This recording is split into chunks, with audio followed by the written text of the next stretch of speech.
Hi friends, welcome back to my channel Vantalu Muchatlu. నేను మీ లక్ష్మి. ఇవాళ మనం చెప్పుకోబోతున్న recipe Telangana special bagara rice. ఇక్కడ పెళ్ళిళ్ళకి వాటికి అయితే మాత్రం డెఫినెట్గానండి ఈ రైస్ ఉండాల్సిందే. నాన్ వెజ్ కర్రీస్కి ఎంత బాగుంటుందో ఈ రైస్ కాంబినేషను, వెజ్ కర్రీస్కి కూడానండి. రైతా, కూర్మా, ఆలు కుర్మా అని కానీ, గోంగూర పచ్చడి చాలా టేస్టీగా ఉంటుంది. Let's start the procedure. మరైతే మొదలెడదామా? ముందుగా స్టవ్ ఆన్ చేసుకొని ఒక అడుగు మందంగా ఉండాలండి గిన్నె అయితే మాత్రం. దీనిలో 2 స్పూన్లు ఆయిల్, 2 స్పూన్ల నెయ్యి వేసుకొని వేడి చేసుకోవాలి. నెయ్యి కరిగిన తర్వాత ఇందులో ఒక మీడియం సైజ్ ఉల్లిపాయ కట్ చేసుకొని వేసుకోవాలండి. 3 పచ్చిమిరపకాయలు ఇలా ముక్కలాగా చీలికల్లాగా పెట్టుకొని వేసుకోవాలి.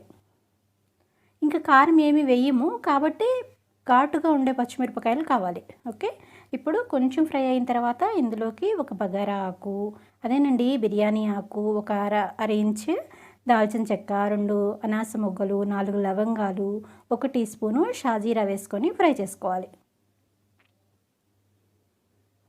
చూసారా, ఫ్రై అవుతూ ఉంది.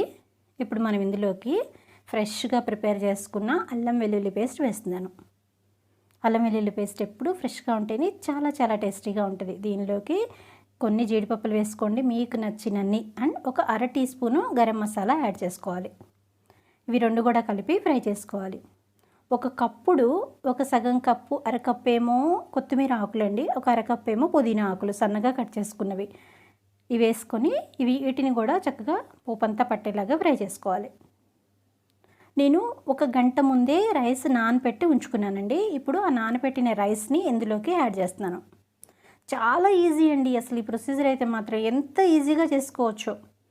ఇప్పుడు మనం రైస్ వేసిన తర్వాత రైస్ని చక్కగా ఫ్రై చేయాలి పోపంతా పట్టేలాగా. అడుగున మనం రైస్ వేసినప్పుడు కొంచెమైనా వాటర్ పడతాయి కదా, అలా వాటర్ ఏమీ లేకుండా చక్కగా బాగా ఫ్రై అవ్వాలి రైస్. ఇప్పుడు ఇందులోకి 1 గ్లాసు బియ్యంకి 2 గ్లాసుల నీళ్లు.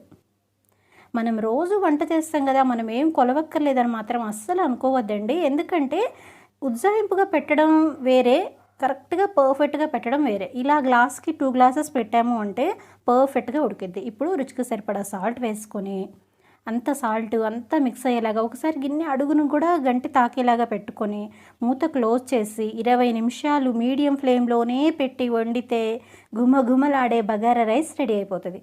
దీన్ని వెంటనే సర్వ్ చేసుకోవద్దండి, ఒక అరగంట సేపు అట్లా వదిలేసేయండి. అప్పుడు మంచి ఫ్లేవర్ వస్తుంది రైస్కి, తినడానికి చాలా చాలా టేస్టీగా ఉంటుంది. ఫ్రెండ్స్, మీకు నచ్చిందా? అయితే తప్పకుండా ట్రై చేయండి. ఈ వీడియో మీకు నచ్చినట్లయితే లైక్ చేయండి, షేర్ చేయండి, రెసిపీ ఎలా ఉందో కామెంట్ చేయండి. మొదటిసారి నా ఛానల్ చూస్తున్నట్లయితే నా ఛానల్ సబ్స్క్రైబ్ చేసుకొని పక్కనే ఉన్న బెల్ ఐకాన్ క్లిక్ చేయండి. Thank you for watching.